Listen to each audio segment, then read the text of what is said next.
Look at the person next to you. Say, you're only here for God. You can stop all the other nonsense now. Tell them that. You can stop all the other nonsense now. You can give up trying to be right. You can give up all that ego business where you compare yourself to everyone. You can quit trying to convince people you've got it going on. You can quit trying to look good. You just get to be yourself and be fabulous. Woo! Isn't that fun? To me, it's fun to get to be yourself and be fabulous. Life should be fun and full of peace and full of joy and love and laughter. Wow, life should be fun, right? But what happens to so many of us is that we get caught up in the illusions of what we think people are expecting of us. And it's a story we tell ourselves. It's a story that's made up. It's a story that is old, and it's a story that we can drop right now. Let's be ready to drop it right now. Just say, I drop my story right now. Say it with me. I drop my story right now. Okay? Now you better mean it. You say, oh, I already picked it back up. It happens that fast, doesn't it? Yes, it does, because there's often work to be done. Because there's old, these are like, you've heard it say old tapes. Some people are in here too young to remember a tape. But that these recordings, these MP3s that play in our minds, and they are so convincing about what we think we need to be doing and saying, right? So we've been studying a book and really having fun with this series. The series has been called Fixation to Freedom. It's the very last week, and I just really honor the congregation for hanging in there, because it's been tough for some of us, because if we've really done the work, we've been faced with our own limiting beliefs. Hear me. We have been faced with our own limiting beliefs. And here's the deal, friends. None of us is left out of that. We are all in this together. We're all perfectly human and perfectly divine. Every one of us. Nobody's better, including me. I have the worst time. That's why I get to stand up here. That's the truth. If I can do it, anybody can. If I can do this work in spirit, you can do it. I promise you. But it does take commitment, and it does take time, and it does take intention. But intention will take you very far in your healing. Very far. Some of you have worked so much on your healing, you're just moving into growth and expansion now. The healing pieces are pretty much over, and now you're just growing and expanding as the you that you are. So in this week, this final week, we want to talk very briefly about the last 3 points, the way we've done each week. And then I'm going to do kind of just all the way around the circle so we can be clear about who it is we were kind of taught to be, and then who it is we really are. So the banner here says, learn what you are not, live what you are. And we've discussed that all the ways that these 9 points represent. This is often called a personality typing, and we've learned that there's something deeper. It's even called character fixation. In other words, you can have a lot of different personalities based in the same character fixation. Character fixation means I learned to be this way as a result of how I was often, my DNA, how I was raised, the family I was raised in. That in fact, the roles that we took on in the family, they're not wrong, they were good. They were fine and right for the time. But we are not children anymore. Can I have an amen? In other words, we've grown up. So the ways we've learned to relate, the ways that we learn to get love, we don't have to keep doing those. We've grown out of that. We are adults living our own lives, and we're living as if we're not. Right? So we want to look at what are the last 3 points on the Enneagram. That's what this whole study is called, the Enneagram. And it's spelled here on this banner, Enneagram. And it's an ancient spiritual teaching and symbol. It's over 2,500 years old and was first brought forward by the mathematician Pythagoras, who was the first one to call the universe the cosmos. And he believed it was understandable through mathematics. And it's the student of Pythagoras that drew the symbol out, and later the numbers were added just for for clarity and ease of talking about it. I don't know how without numbers. What would you say? Well, that one up there. I mean, I don't know. But the numbers were added later. So the three we're going to look at today, and we always start with the core. The core point is 6. Remember 9, 3, and 6. Those are the core points.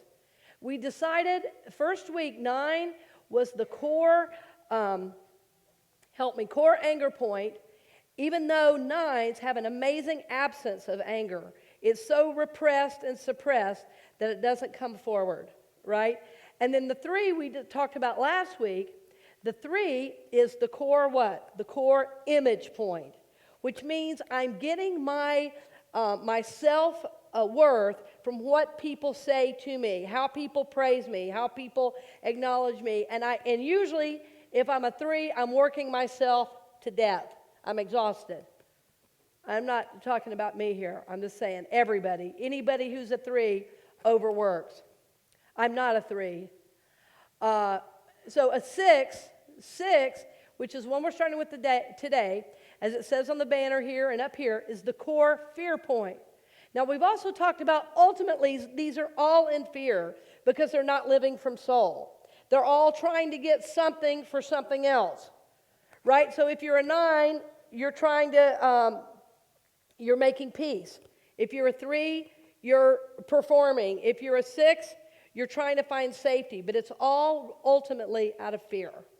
So 6s are really concerned about being safe. They know where all the exit signs are.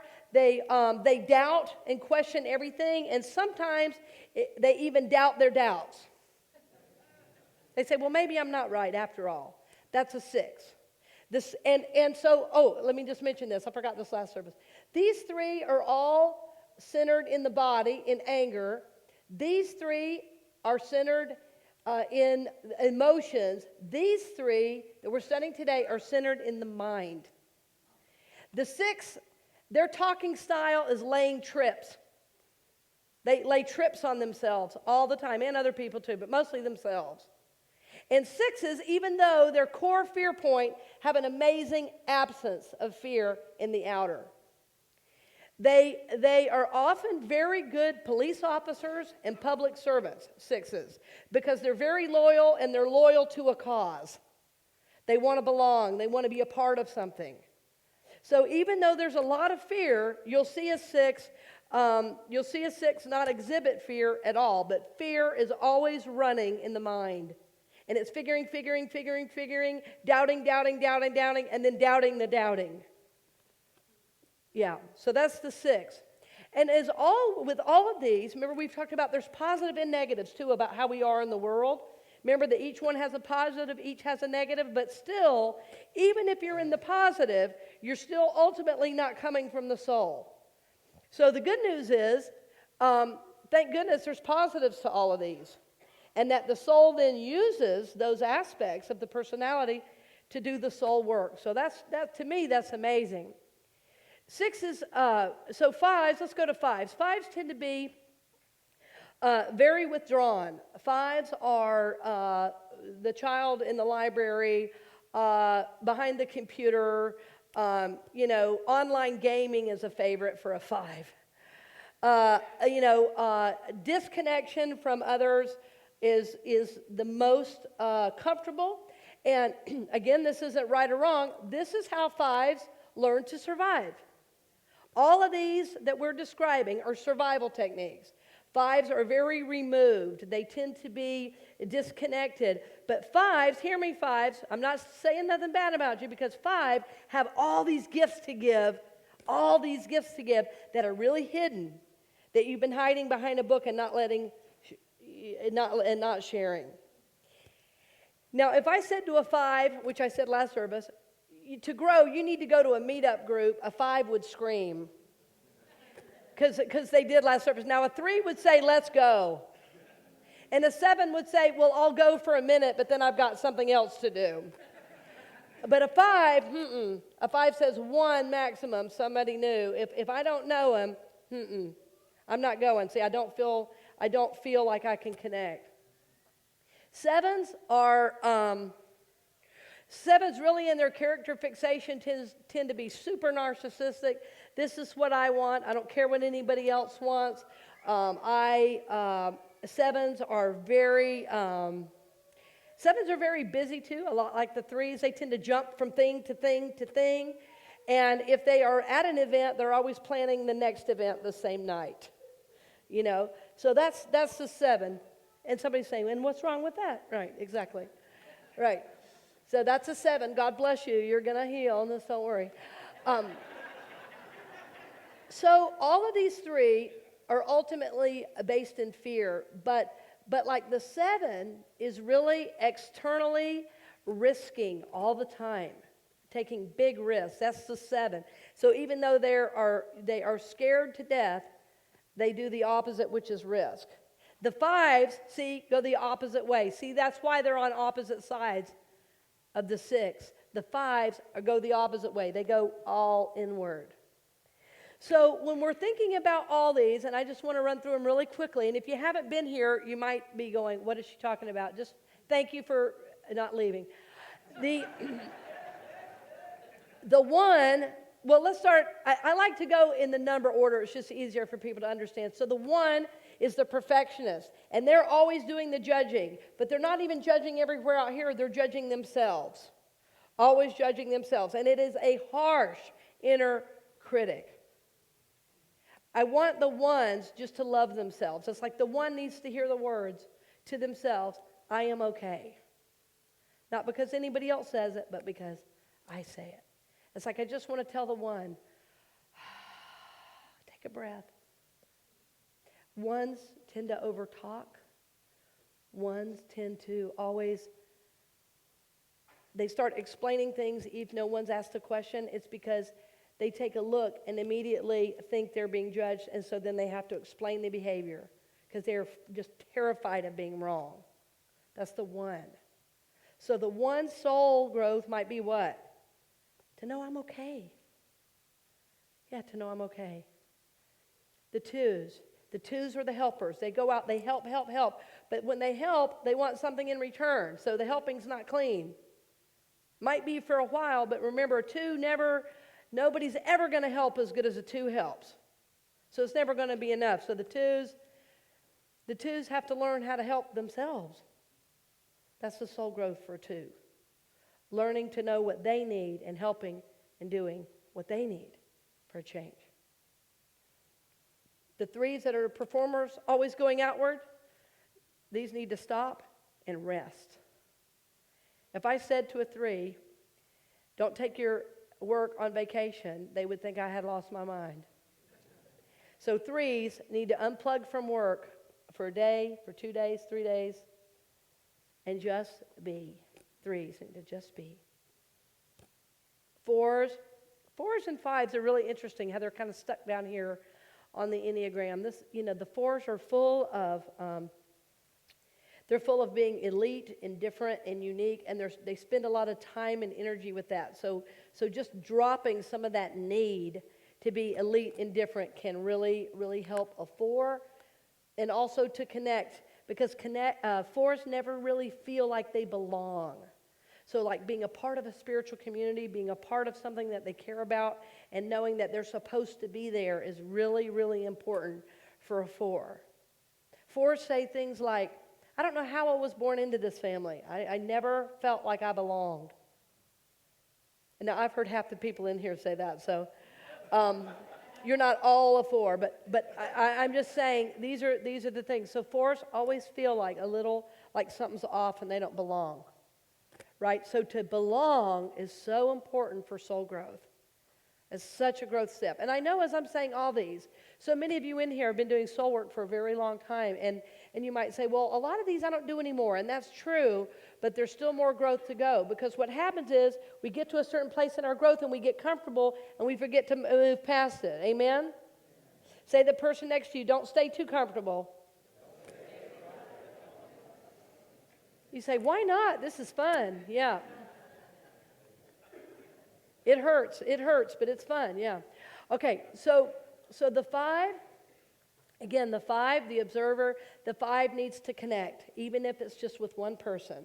Fives need to come out of themselves and learn to trust and connect. Fives need to connect. Say that with me. Five needs to connect. Fives need to connect. If there's one in here, I'll never know it because they're going to be completely silent. This fives way of connecting is silence very often. That's their talking style, silent. Often if they're in a workshop or in the room, you'll never know that they're there because they're in the corner, but they're taking everything in, trust me. Am I right, fives? Tell me. Oh yeah, you got it. Sixes, if there's this big safety issue, so sixes need to learn to risk a little. Sixes need to learn to risk a little and need to learn to what? To really begin to step out. So sixes, when they start to feel healthy and comfortable, they start moving this way. And remember that 3 was being very active in work and stepping out there. Sixes, because of there's so much fear, they have a hard time getting going because of all the doubts that run the mind. And there's a real avoidance in the 6. So really beginning to move forward on things and take action is so important in the soul growth of a 6. 7s can calm down a bit. 7s need like a chill pill. 7s also need rest. They need alone time. They need recentering. They need meditation. You know, that's the character fixation I work with, and I have been very helped by meditation, by learning to be still, because my mind is always going. I can't help it. It's always going. I love to go, and I love to do, and I love to overpack my calendar. I love to plan. But you know what? I have to get centered, or all that's for nothing, because I'm just going, and I'm burning out rather than creating something I want to create. So when I can learn to be still, boy, 7 has a lot of energy for me. Yeah, all 7s. It's the same. 8s, again, the 8s are the blamers on the Enneagram. If you're not sure, just ask one. They'll tell you. And they're happy to tell you. 8s love to own their fixation. They say, it happened in both services at one point or another. When I said 8, somebody said, don't mess with me. 8s love their power and their energy. The only thing is, what's that's hiding underneath is this vulnerable, scared little child. And so when we come out with that blaming, it's not having to take responsibility. So the 8s have to refine their vulnerability and begin to take responsibility for their actions, and especially their outward anger if that starts coming forward, which is real easy if you grew up in an 8 fixation. But it makes a lot of sense if you grow up as an 8, because it means you grew up without a lot of emotional safety. So you had to be strong and big to get respected, right? So all these come from a reason, but remember that reason is gone now. So that's why we try to grow. That's why we try to grow past. And the 9, finally, the 9, again, is the peacemaker. The 9 is trying to find their voice. The 9 is trying to learn to have an opinion. The 9 is needing to decide on something, anything, and take action. We talk so much about soul growth, and as many ideas as we give about things to do, you can see, depending on where you are here, depending on your tendency, you could unconsciously move into a new pattern that's going to just keep you in this old fixation. It's important to learn, as the sign says, to learn what you are not, so that you can live what you are, live from who you are, live from that soul place. So if you're the type that's running around all the time, you have to learn to be still. If you're the type that's the center of attention, you need to learn to be in service. If you're the type that's in service, you need to learn to let others serve you. See? So soul growth for each of us is going to be very, very different. And so we want to really be careful about comparing what we're doing with another, because what another's doing is going to look real different, but it may be exactly what they're supposed to be doing. So, and we just honor that. And remember, we don't want to look at anybody and say, you're a 1, or you're a 3, or you're a 5. Because as soon as we do that, we are totally crystallized in our fixation. And when you start studying this stuff, it's hard not to, because you start to see patterns. I was talking with the author of the book. We interviewed him, and the show's coming out tomorrow. He said, for a few years, I had to quit studying the Enneagram because people were taking a sacred symbol and they were beginning to use it as more outward identification. He said, and it's supposed to be used to come away from the outward identification and let spirit obliterate what we know of as the ego. And he said this way, which doesn't even really exist, is a construct of the mind. Your belief makes it so.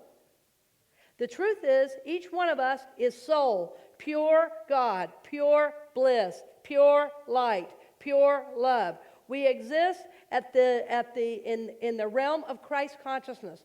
Fourth dimension consciousness is who we are. It is our belief in this right, wrong, is our belief in I have to be this way that makes it so. But in fact, you are a soul. God's beloved, here to be a blessing to the world. So this is our work. This is our work then, to move from the fixation to the soul freedom, from personality and ego to spirit. This is our work.